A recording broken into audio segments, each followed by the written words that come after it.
안녕하세요. 저는 한국 남자와 결혼하여 한국에서 생활하고 있는 22살 베트남 여자입니다. 이제 22살이면 남편과 만난 지 얼마 안 되어서 결혼을 한 거냐고요? 사실 저희 남편과 만난 것은 제가 18살 때였어요. 이 얘기는 남편에게도 비밀로 하고 있지만 이때 당시에는 베트남에 정혼자도 있었답니다.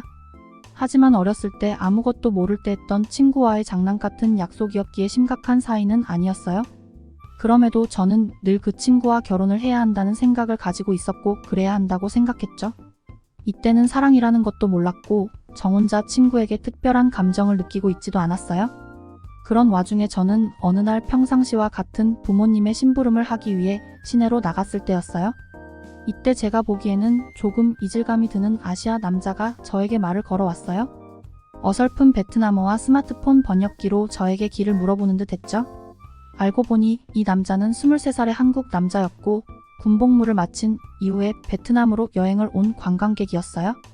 그런데 길을 물어보는 듯 하던 한국 남자가 갑자기 저에게 호감을 표시했습니다. 첫눈에 반했는데 자신과 식사를 한번 할 수 있냐고 말이죠. 솔직히 처음에는 이 한국인 남자에게 별다른 감정을 느끼지 못했어요.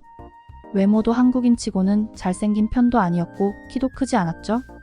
하지만 대화를 점점 하다 보니 저도 모르게 이 남자의 긍정적이고 배려심 깊은 인성의 매력을 느끼게 되었습니다. 그렇게 저희의 만남은 시작되었고 짧은 시간이었지만 서로의 감정을 키워나갔어요. 근데 이 한국인 남자는 제가 18살 미성년자인 줄 알고 나서도 포기하지 않는 끈질긴 남자였어요. 2년 정도는 얼마든지 기다릴 수 있다고 말이죠. 처음에는 그냥 하는 말인 줄 알았지만 매월 한국에서 저를 보기 위해 베트남을 찾아오는 걸 보고 이 남자의 진심을 느낄 수 있었습니다. 그때 처음으로 저도 이 남자와 결혼을 하겠구나 라고 생각을 했었죠. 참 성실하고 착한 남자였습니다. 이런 남자라면 평생을 약속해도 괜찮겠다는 생각을 했죠. 어릴 적 장난식이었지만 저와 정혼 약속을 했던 친구에게는 솔직하게 이야기했습니다. 좋아하는 사람이 생겼다고, 내가 성인이 되면 그 남자와 결혼하고 싶다고. 이 친구는 어차피 장난이었는데 뭘 그리 심각하게 생각하냐며 신경 쓰지 말라고 했어요. 애써 웃음 지으면서 말이죠. 순간적으로 마음이 약해졌지만 평생을 함께 살아가야 할 남자는 제가 좋아하는 남자여야 한다고 생각했기에 마음을 굳게 먹었습니다. 한 번도 빠지지 않고 매월 저를 보기 위해 베트남에 오는 그 일을 보면서 확고한 마음이 들었어요. 그래서 부모님이 놀라시지 않게 미리 말씀을 드리기로 결심했습니다. 아빠, 엄마, 저 성인이 되면 사랑하는 남자와 결혼을 할 거예요. 허락해주세요. 한국 남자와 만나고 있고 저희는 결혼을 약속했어요. 처음에 부모님은 많이 놀라셨지만 그 이후에 한국에서 그이가 베트남에 왔을 때 부모님을 찾아뵈었고 부모님도 그이의 성실함과 착한 인성의 교제를 허락했죠. 그렇게 저희들은 사랑을 키워나갔고 앞으로도 지금처럼 행복한 나날들만 있을 거라는 순진한 생각을 했었습니다. 어느덧 2년이라는 시간이 흘렀고 우리는 예정대로 결혼 혼인 신고를 했습니다. 그리고 바로 한국으로 넘어가 신혼생활을 시작했죠. 여보, 미안한데 우리 결혼식은 조금만 더 있다가 하자. 내가 멋지고 이쁜 곳에서 우리 여보 세상에서 제일 이쁜 신부로 만들어줄게. 지금은 돈을 모아야 할 것 같아서 그래. 우리 열심히 한번 살아보자. 남편은 저에게 미안하다며 결혼식을 조금만 미루자고 했어요. 사실 조금 속상하긴 했지만 크게 중요한 건 아니라고 생각해서 그렇게 하자고 했죠. 한국에서 시작된 신혼생활은 제가 생각했던 부분과는 많이 달랐어요. 남편은 한국에서 군 복무 의무를 마치고 이제 막 사회생활을 시작한 사회초년생이었기에 수입도 많지 않았죠. 남편은 편의점에서 알바를 하면서 취업을 준비 중이었거든요. 그러다 보니 결혼식은커녕 작은 반지하 원룸 월세집에서 어렵게 생활해야 했습니다. 솔직히 이때는 실망감이 컸어요. 서울이면 한국의 수도이고 세계적으로도 유명한 대도시였기에 이렇게 힘들게 살게 될 줄은 몰랐거든요.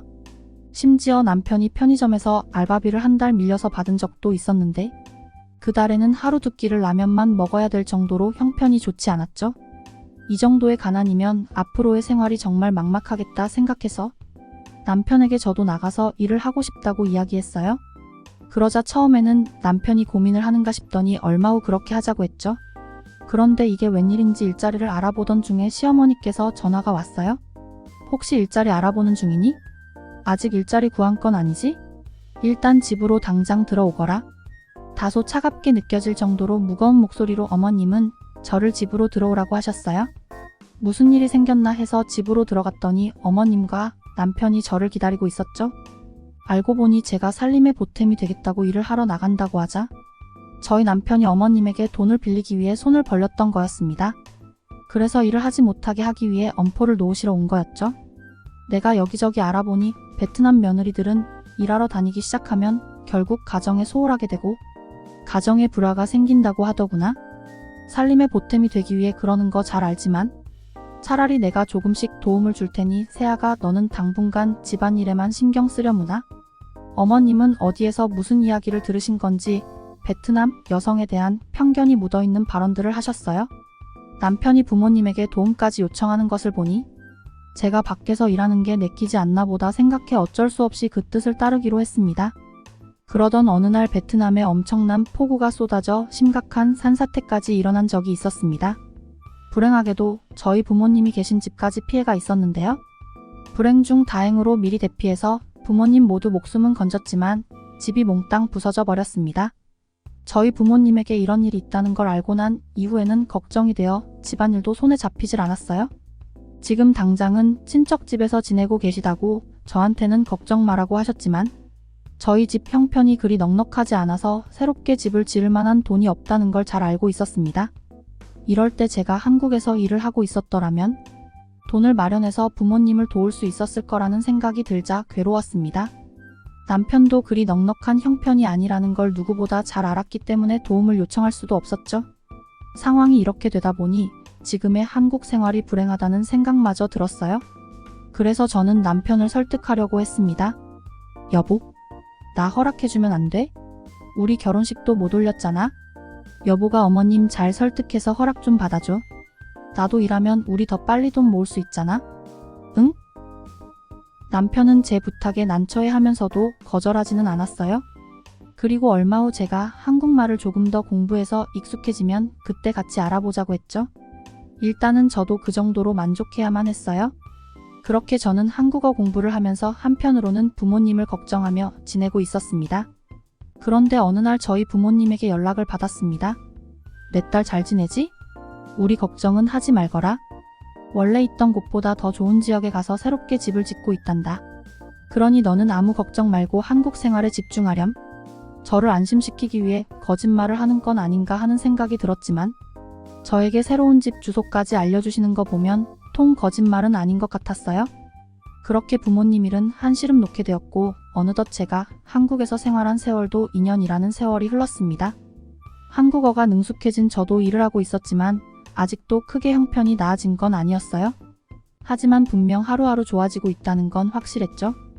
그리고 남편이 저와 약속했던 날짜가 다가오고 있었기에 저의 기분은 한껏 들떴어요. 예전에 올리지 못했던 결혼식을 하기로 한 날짜 말이죠. 여보, 설마 잊으신 건 아니죠? 우리 결혼식 말이에요.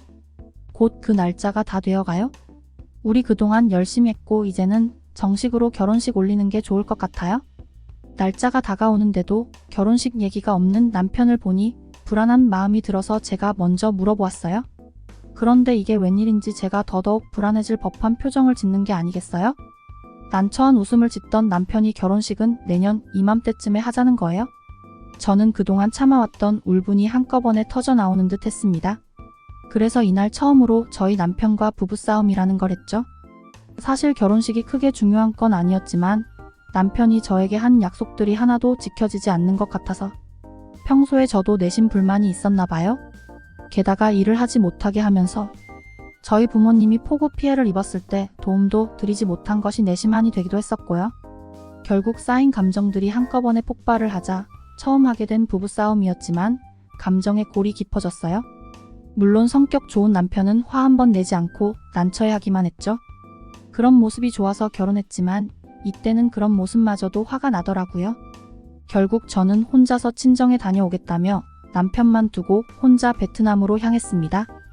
저희 부모님이 말씀은 다른 동네에 집을 지어서 잘 지낸다고 하셨지만 잘 계신지 궁금하기도 했었죠.